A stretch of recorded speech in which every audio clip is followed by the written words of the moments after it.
Reader's Digest tells a story about a man driving through Southern California.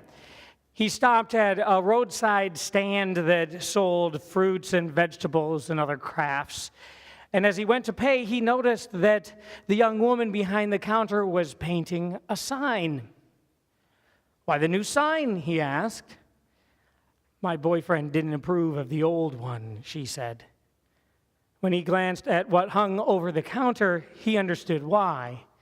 It said, "Local honey dates nuts."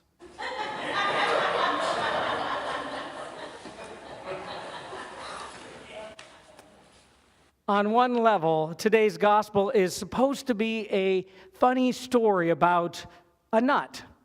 It's somewhere between political satire and a comic book. The whole scene is quite bizarre. You've got a naked crazy man, chatty demons, charging pigs, doing swan dives, tombs, chains, shackles, freaked out locals, and a small riot.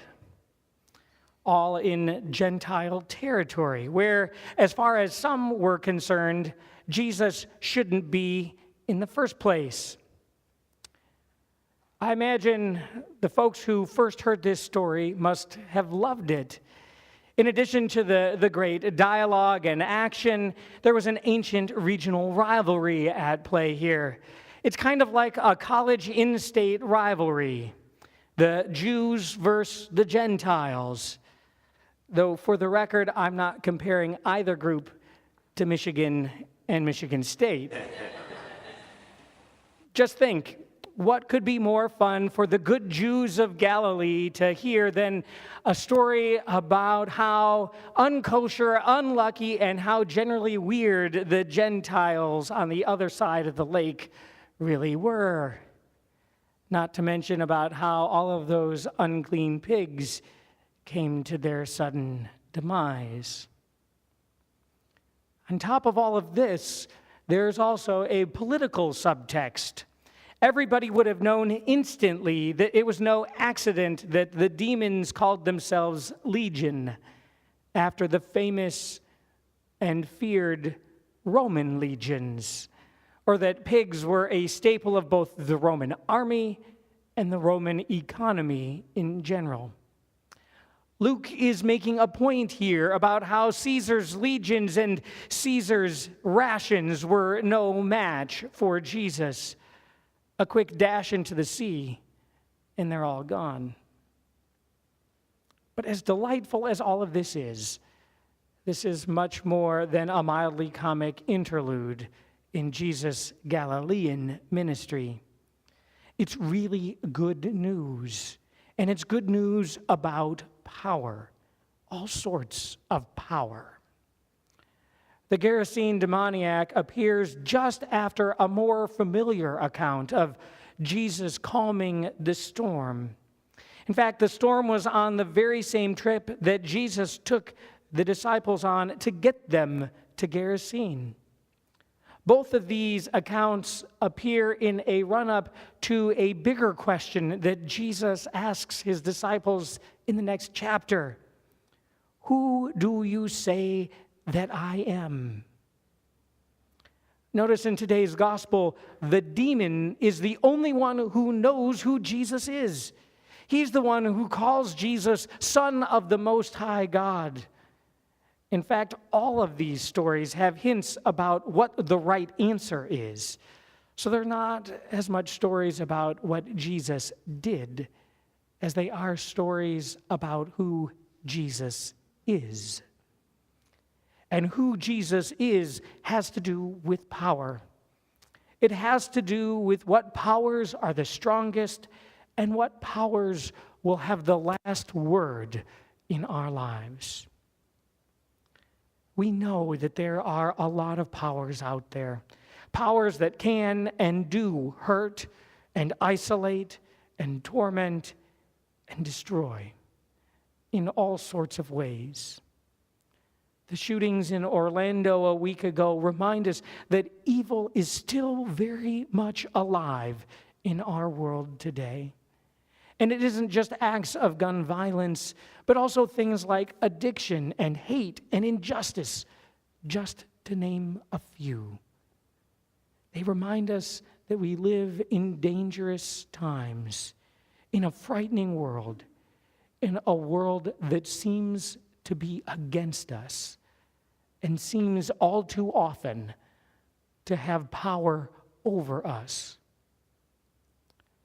Yet the story of the Gerasene demoniac reminds us that none of those powers out there, regardless of how we name them or organize them, none of them is more powerful than Jesus. None of them has the last word. None of them will ultimately prevail.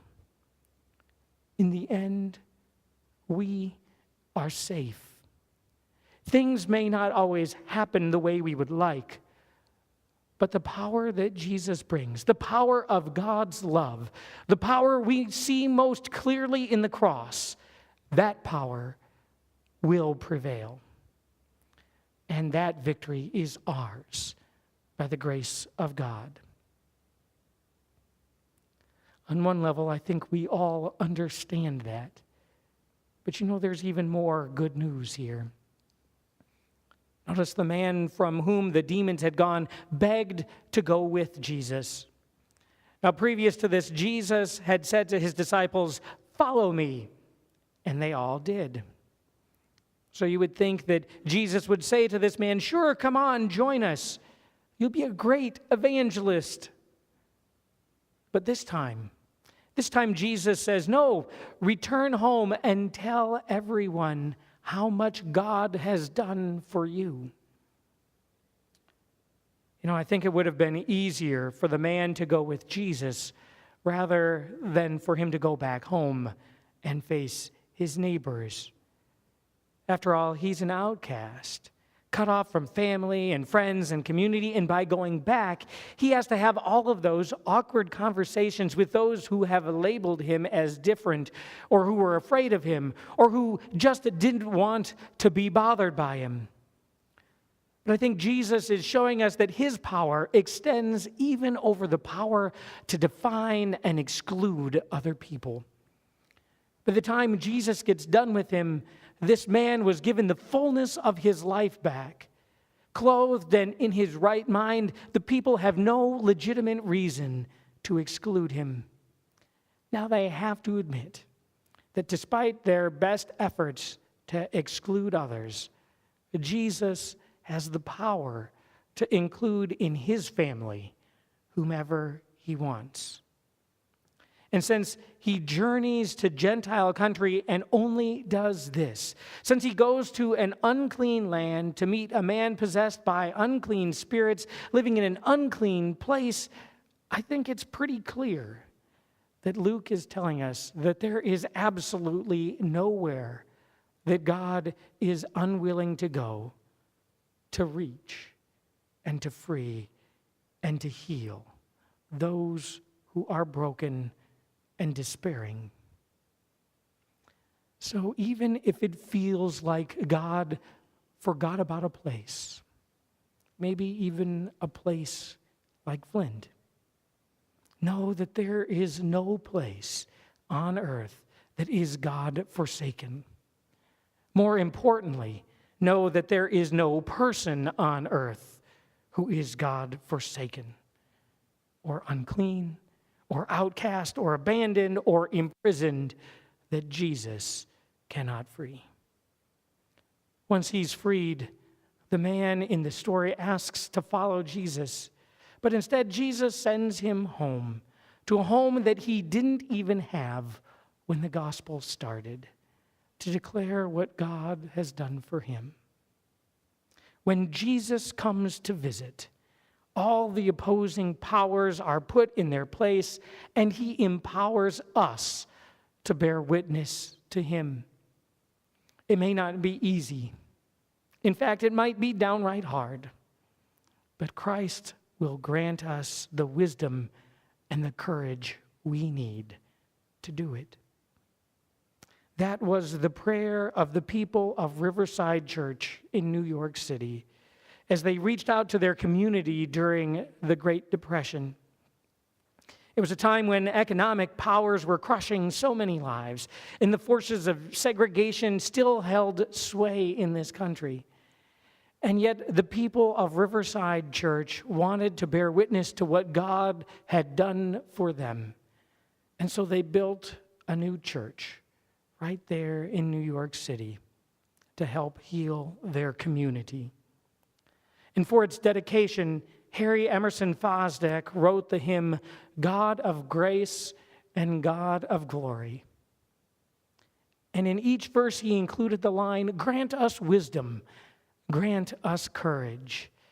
Because they knew, like the man in today's gospel, that God had the power to grant them what they needed in order to proclaim the gospel. As we leave worship today singing God of grace and God of glory, think about where you need wisdom. Think about where you need courage. And know that when Jesus comes to visit, you'll have all the power you need to bear witness to the love and grace of God in your life. Amen.